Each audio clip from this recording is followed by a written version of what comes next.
Go. Oh. Good day, rise and shine mga kapwa. Wow, for today's video, mag-install po tayo, gidadaan na po tayo customer ani, mag-install tayo headset, ganyan mo headset, kago rin ganyan yung bike na pulihanan na headset. Ang headset tadi primero dili sealed. Tapered ni siya sa mga tanong sa tapered, gamay-gamay nga lingin ng ubos, ang sa ilalom dako. Oh, ang bihas na sila. Naratong itao drone nga kuan. Sealed bearing headset sagmit. Mahalo nyo kay gold. Naraw.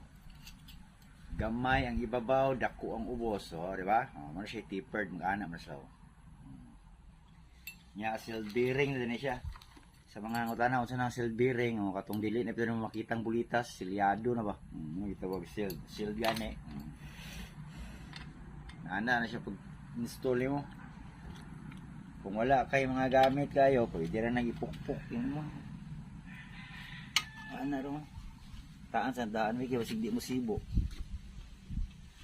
Gay.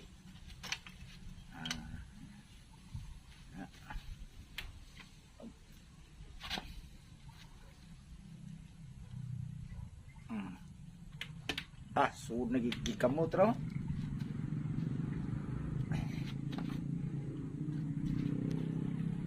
Tama na, gikamot ro. Suod na. Pwede pa tumao nga. Gamit pa ta sa atong duwaan.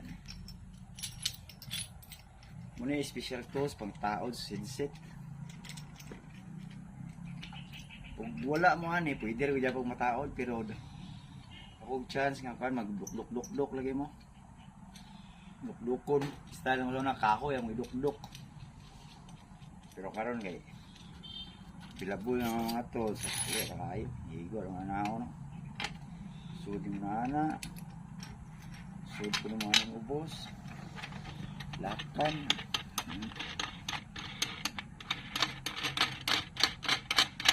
Uncut ni, uncut. Dili ni ireng kay uncut man. Klaro daya mga lods. Okay. Suway ta og tuyok. Tanawa niya, mulubong man siya ron, mudikit niya sa frame. Suwayan. Tama na. Lubong. Talong. Muna ng pangkontra, pangkontra. May tuyok, press kayo, piit kayo siya.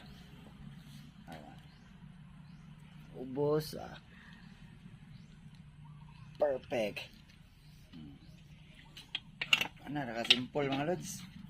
Kuman. Diba? Tananana. Pera kayo.